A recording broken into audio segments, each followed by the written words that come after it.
एक वृत्त खींच लीजिए और एक वृत्त खींचा गया और इस पर देखिए स्पर्श रेखा 1 2 3 4 5, मतलब कितनी रेखाएं खींची जाए, अनंत रेखाएं खींची जा सकती है। ठीक है, कितनी रेखाएं खींची जा सकती हैं, अनंत स्पर्श रेखाएं खींची जा सकती हैं। तो इसको लिख लो, इसका उत्तर हो जाएगा एक वृत्त की अनगिनत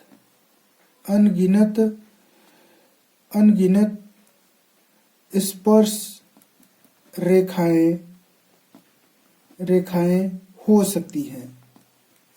सकती हैं। ठीक है, कितनी स्पर्श रेखाएं हो सकती हैं, अनगिनत हो सकती हैं।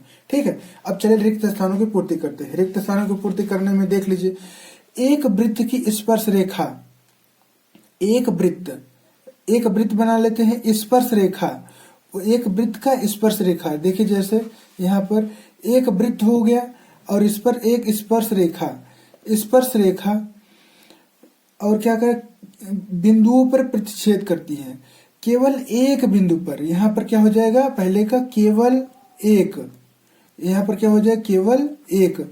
यहाँ पहले वाले खाने में क्या भरा जाएगा, यहाँ पर पहले एक, केवल एक रेखा जो है एक बिंदु प्रतिच्छेद करती है। अब दूसरे वाले में देखते हैं, दूसरा वाला, वृत्त को दो बिंदुओं से प्रतिच्छेद करने वाली रेखा को क्या कहते हैं। वृत्त को देख लीजिए, दो बिंदुओं से प्रतिच्छेद करे उसको क्या कहते हैं, उसके बारे में जरा समझते हैं। जैसे देखिए एक वृत्त हो गया और यहाँ पर दो बिंदुओं से प्रतिच्छेद करे, एक ये बिंदु हो गया, एक ये बिंदु हो गया, तो प्रतिच्छेद करने वाली रेखा को क्या कहते हैं, छेदक रेखा कहते हैं। क्या कहते हैं, छेदक रेखा कहते हैं, छेदक रेखा कहते हैं। सही है, इसको क्या कहते हैं, छेदक रेखा कहते हैं। तीसरा देखिए, एक वृत्त की समांतर स्पर्श रेखाएं हो सकती हैं। कैसे हो सकती हैं, समांतर रेखा हो सकती है, दो समांतर, एक वृत्त की समांतर रेखा है, समांतर क्या हो सकती है, दो समांतर रेखा है। वृत्त पर समांतर रेखा क्या हो सकती है, यहाँ पर तीसरा में दो यहाँ पर भर सकते हो। जैसे एक वृत्त की दो समांतर स्पर्श रेखाएं हो सकती हैं, समांतर स्पर्श रेखाएं हो सकती हैं। देखिए जैसे यहाँ पर ये है, एक समांतर दूसरा समांतर, दो समांतर रेखाएं हो सकती हैं।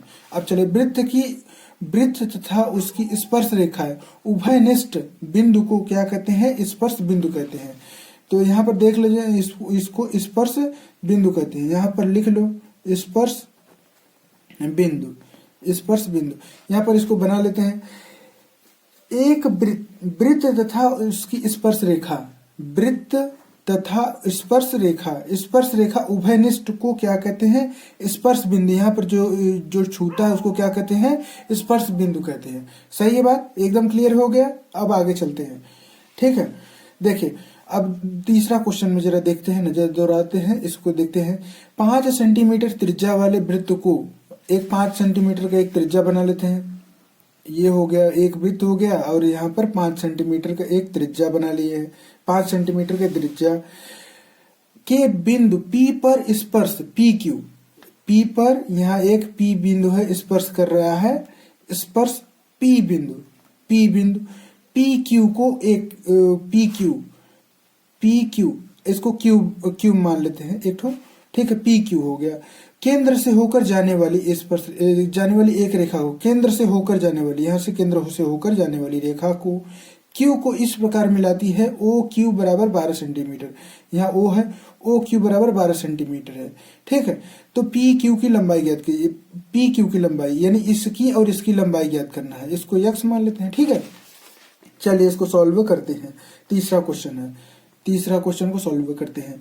तो इसको देखिए, इसको सॉल्व करने से पहले हम ये जान लेते हैं, यहाँ पर एंगल OPQ में एंगल OPQ कितना है, 90 अंश है। कितना है, OPQ कितना है, ये सब 90 अंश है, 90 अंश है। तो इसमें पाइथागोरस प्रमेय लग सकता है। पाइथागोरस प्रमेय लगाएंगे। प्रमेय से तो लगा दीजिए पाइथागोरस प्रमेय। यहाँ पर है क्या कि OP बराबर, नहीं तो ऐसे लिख लो, OP square plus PQ P Q का स्क्वायर बराबर ओ क्यू का स्क्वायर। ओ पी कितना दिया है, ओ पी दिया है 5 का स्क्वायर, और पी क्यू को निकालना है, एक्स स्क्वायर हमने मान रखा है, नहीं तो एक्स हमने मान रखा है तो मान ही लिए हैं। ओ क्यू कितना है, ओ क्यू का 12 का स्क्वायर, तो एक्स का स्क्वायर कितना हो जाएगा, 12 का स्क्वायर माइनस 5 का स्क्वायर, 12 पर हम 144 माइनस 5 बचे 25 एक्स स्क्वायर। ठीक है, 144 एक्स, अगर इसको निकालोगे तो एक्स स्क्वायर 144 119 ये हो गया, यहाँ पर अंडर रूट हट गया है, ठीक, अंडर रूट इस पर चढ़ गया, तो एक्स बराबर कितना आया, एक्स बराबर पी क्यू बराबर कितना है 119 अंडर रूट में 119 आ गया। सही है बात, ठीक है, बात समझ में आ रहा है। वो ये इसमें क्या लगा है, वो पाइथागोरस प्रमेय लगा है, पाइथागोरस प्रमेय के अनुसार ये सॉल्व किया गया है। ठीक है, अब हम आगे चलते हैं। देखिए क्वेश्चन चौथा है, क्वेश्चन चौथा, एक वृत्त खींचिए और दी गई रेखा के समांतर दो ऐसी रेखा खींचिए।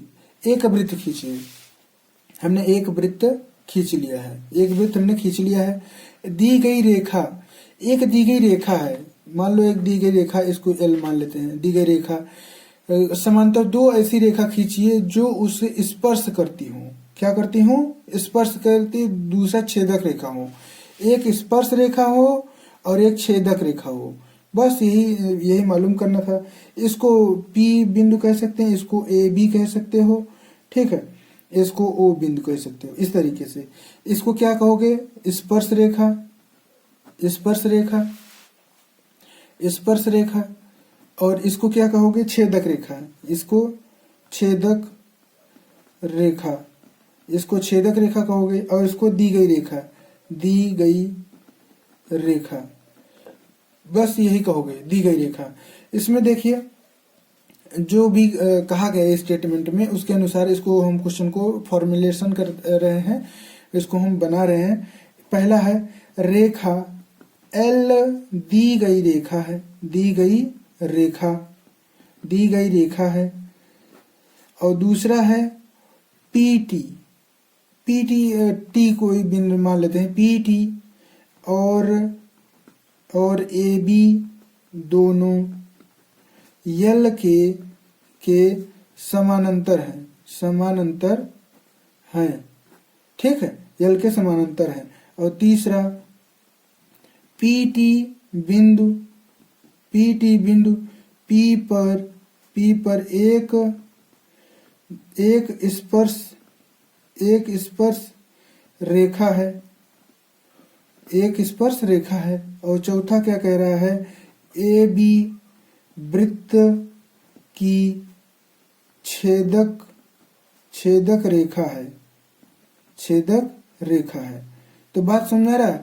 देखिए यल क्या है, यल दी गई रेखा है, PT और AB दोनों यल के समांतर है, PT ये PT वाली रेखा है और यल के समांतर है, यल के समांतर है। PT जो है P पर एक स्पर्श बिंदु है, PT एक स्पर्श बिंदु है, और AB एक छेदक रेखा, AB क्या है, एक छेदक रेखा है। तो इसी के साथ प्रश्नावली 10.1 का ये चैप्टर क्लोज होता है। अब मिलते हैं नेक्स्ट चैप्टर में, तब तक के लिए जय हिंद।